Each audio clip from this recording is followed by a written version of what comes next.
Merci, Monsieur Gueye. D'abord, je commencerai par adresser mes sincères remerciements à la presse qui est venue répondre massivement à cet appel pour une cause, comme l'a dit Monsieur Gueye, qui, au-delà effectivement des ayants droit et des concernés, est une question de solidarité nationale. Parce que les soldats sont au service de la protection des Sénégalais avant tout. Mais le Sénégal aussi est un pays qui est très respecté sur le plan international parce que tout simplement, nous avons su avoir une armée disciplinée, bien formée, donc appréciée et déployée depuis les premières opérations de maintien de la paix initiées par les Nations Unies. Nous entendons très souvent des scandales qui impliquent d'autres nations, mais Dieu a fait effectivement que jusqu'à présent, les Sénégalais, ils sont non seulement appréciés, mais ils sont très souvent donc recommandés pour le commandement et la formation des missions. Pourquoi ce rappel? C'était pour vous dire, comme l'a dit M. Gueye, peut-être il y a de cela 27 ans. Au mois d'août, Saddam Hussein s'est réveillé. Il avait décidé, se fondant sur des arguments historiques, d'envahir un petit État enclavé entre, on va dire, l'Arabie Saoudite et l'Irak. Cet État, c'est un tout petit État, mais très riche en pétrole. Il s'appelait le Koweït. Saddam Hussein a décidé, donc, un 2 août, d'envahir ce territoire en violation du droit international. Parce qu'on se rappelle que depuis la fin de la guerre mondiale, nous avons décidé, quand je dis nous, c'est la société internationale, que nous allons instituer une éviction, c'est-à-dire l'interdiction de recourir à la force dans les relations internationales. Aucun État n'a plus le droit d'utiliser la force comme instrument de politique internationale. Et quand Saddam Hussein a décidé d'envahir le Koweït en violation donc des règles internationales, il s'en est suivi en urgence le même soir une réunion du Conseil de sécurité de l'ONU. Cette réunion du Conseil de sécurité de l'ONU a été l'occasion d'acter deux choses. La première, c'était le vote de la résolution 660. La résolution 660 a condamné ce qu'on appelle l'agression de l'Irak, du Koweït par la puissance irakienne. L'agression, je le rappelle, c'est le crime suprême en droit international. C'est le fait par un État A d'envahir le territoire d'un État B en violation, effectivement, de son indépendance politique ou militaire. C'était le cas. Ils ont voté la résolution 660. Ils ont demandé à l'Irak de se retirer des frontières de l'intérieur du territoire koweïtien. L'Irak ne l'a pas fait. La communauté internationale s'est réunie à nouveau pour voter une autre résolution qui fixait un ultimatum, c'est-à-dire jusqu'au 17 janvier 1991 à minuit, si l'Irak ne se retirait pas du territoire koweïtien, il fallait que tous les États, membres des Nations Unies, tous pour un pour tous, puissent effectivement monter une coalition internationale pour, selon les mots du Conseil de sécurité, bouter hors du territoire koweïtien l'envahisseur irakien. L'Irak n'a pas respecté l'ultimatum. Il s'en est suivi une opération de relations publiques au niveau international. Je le disais à M. Gueye, les Nations Unies, c'est une organisation qui regroupe tous les États. La Charte des Nations Unies, dans son article 43, prévoyait la possibilité pour l'ONU d'avoir une armée onusienne. Mais cette armée onusienne n'a jamais vu le jour.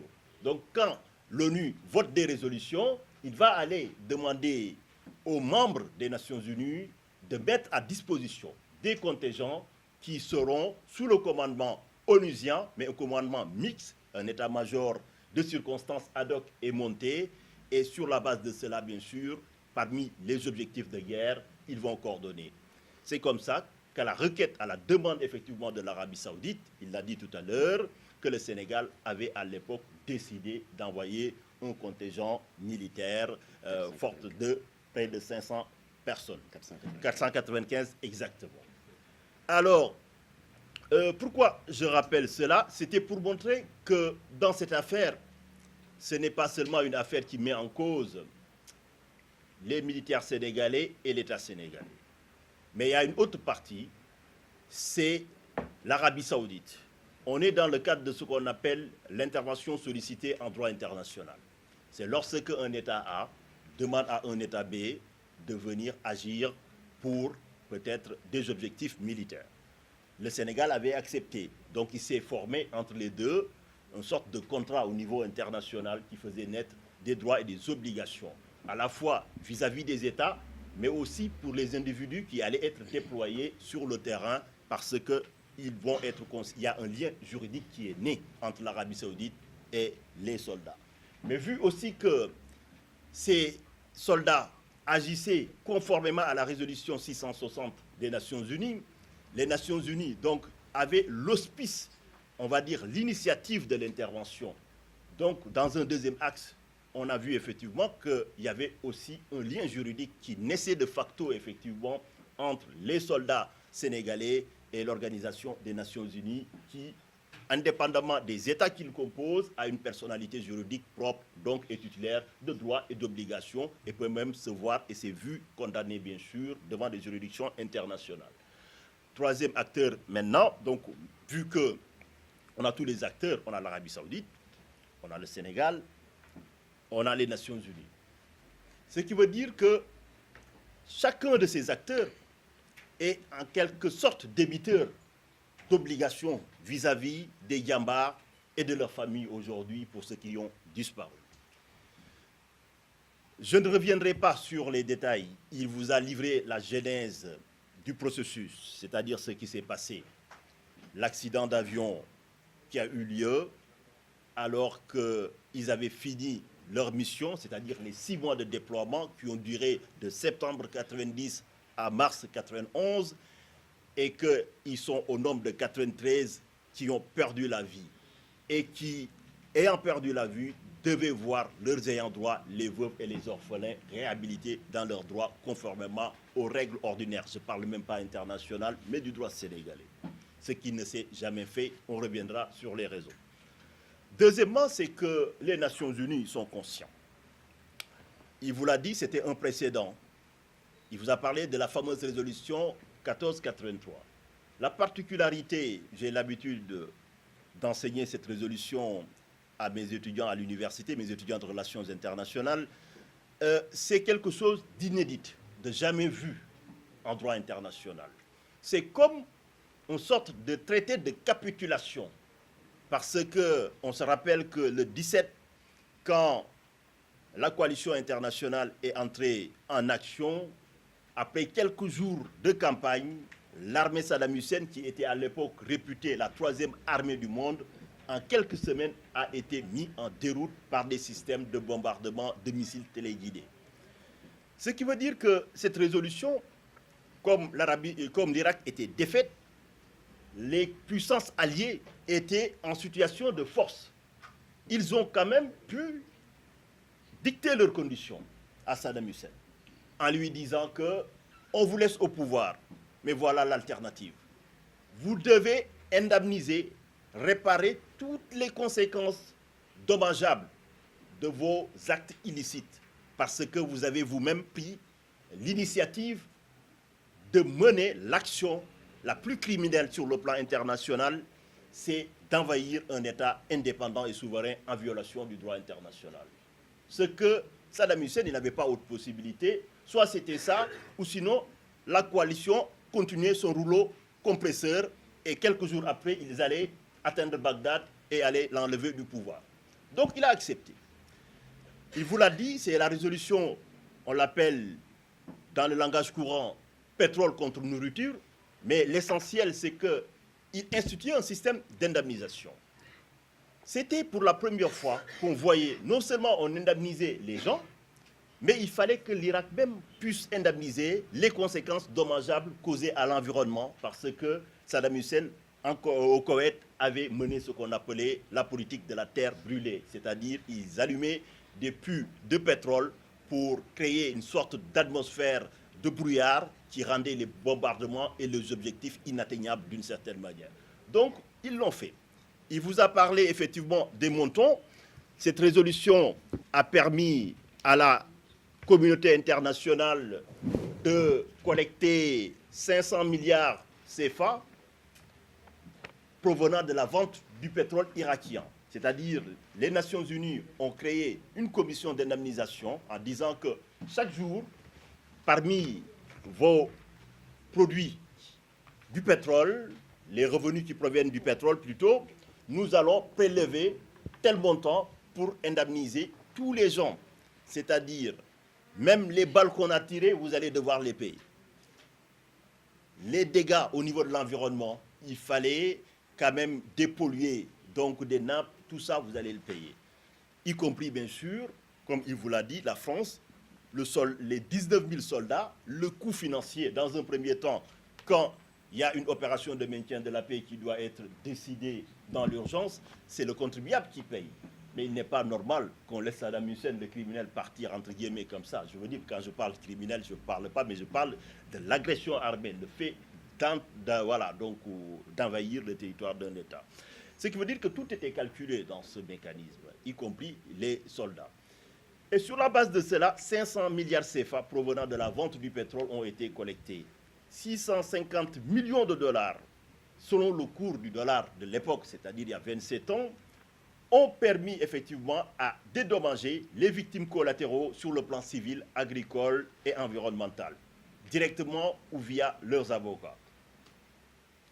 En 2010, il vous l'a dit tout à l'heure, il s'était posé la même situation quasiment en France. Les militaires sont revenus de campagne, quasiment, bon, c'était un peu moins dramatique qu'au Sénégal, mais il y avait une sorte de brouillard, de nébuleuse. On ne savait pas, est-ce que l'Arabie Saoudite avait fait des versements, est-ce qu'effectivement les Nations Unies ont versé des fonds. Comme il vous l'a dit, il a fallu attendre 2010 pour voir le président Sarkozy accéder au pouvoir via son premier ministre de l'époque. Ils ont mené des investigations et ils ont vu effectivement qu'il y avait, entre guillemets, un détournement d'objectifs parce que les fonds étaient logés dans un endroit où ils ne devaient pas et on n'avait pas débloqué pour les ayants droit, ce qui a été fait sans bavure et tout est entré dans l'ordre. Ce qui est surprenant au Sénégal, c'est que quand même, 27 ans après, 27 ans quand même, c'est beaucoup. Même pour une vie. Je disais à M. Gueye que même en démographie, c'est 30 ans qui séparent une génération. Donc, ils auront attendu 27 ans. Et 3 ans encore, ils ne peuvent même plus agir devant une juridiction parce qu'ils seront prescrits. En matière civile, le délai de prescription maximal est de 30 ans. Vous devez agir. Et jusque-là, aucun pouvoir n'a pu prendre l'initiative de régler le dossier. Et pourtant, ce n'est pas compliqué. Tout s'est fait via des transactions étatiques. On a une administration qui fonctionne. On a une comptabilité publique. On peut parfaitement savoir s'il y a de l'argent qui est venu des États-Unis, des Nations Unies plutôt, ou de l'Arabie Saoudite en 1991. Ce n'est pas compliqué. Il suffit d'avoir la volonté politique, de regarder est-ce que cet argent, initialement, était destiné à indemniser les soldats ou à renflouer les caisses de l'État. Il vous a donné une version tout à l'heure qui mérite des investigations. Ne serait-ce que ces allégations auraient suffi pour ouvrir ne serait-ce qu'une enquête administrative pour essayer de savoir ce qui s'est passé. Ça ne s'est jamais fait. C'est une question de volonté politique.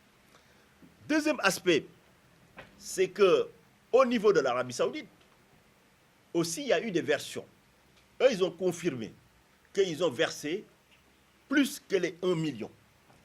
Et même les 1 million aujourd'hui, vous savez qu'il y a un problème, il y a un litige là-dessus. Parce que les pouvoirs qui se sont succédés ont eu une compréhension erronée du montant 1 million. 1 million versé pour les survivants, les 402, et pour les 93, entre les survivants et les personnes décédées, il y a un différentiel de 42 000. C'est le coût d'une vie. Vous n'allez pas me dire quand même qu'on a voulu indemniser à hauteur de 42 000. Ça n'a pas de sens. Deuxième contradiction, c'est que, comme il vous l'a dit, c'est des per diem, livre per diem, comme il vous l'a dit en anglais, mais c'est dans le système français qu'on va appeler des systèmes de congés payés. Vous êtes des journalistes, vous travaillez dans des organes de presse. Si demain vous devriez quitter votre organe de manière anticipée, rien de plus normal qu'on vous dit que bon, vous avez cotisé tant, vous aurez pu avoir 21 jours de congés payés, comme vous ne les prenez pas, on vous les paye en argent. C'est exactement la même chose.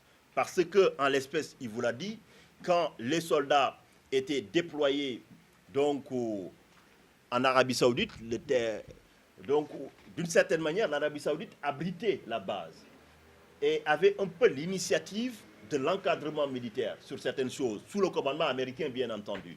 Donc, ils ont voulu dire que nous allons appliquer le système américain que nous appliquons. C'est-à-dire, s'il y a des soldats qui sont en déploiement, en campagne, ces soldats, c'est des hommes. Ils ont des familles. Ils ont des épouses qu'ils ont laissées. Au bout de 3 mois, on doit les laisser retourner dans leur famille. Si on ne les laisse pas retourner dans leur famille, on doit leur payer un per diem. Les Sénégalais, ils ont fait 6 mois d'affilée, ils n'ont pas eu droit à cela. Et donc le montant qui a été versé ne vient que corriger cela. Ce qui veut dire qu'aujourd'hui, il y a une double injustice. Il y a une double injustice. Aujourd'hui, il y a une double injustice. Moi, je vais le mettre là-bas. On ne vous présente plus Hassan Dioma Ndiaye. Bon. Le défenseur des faibles. Désolé donc, mais on va accueillir notre excellent confrère qui a fait un très grand travail avant que j'arrive dans ce dossier aussi. Voilà.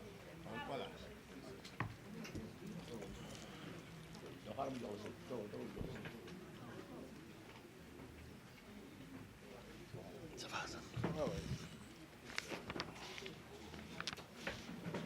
Alors, je disais qu'il y avait cette...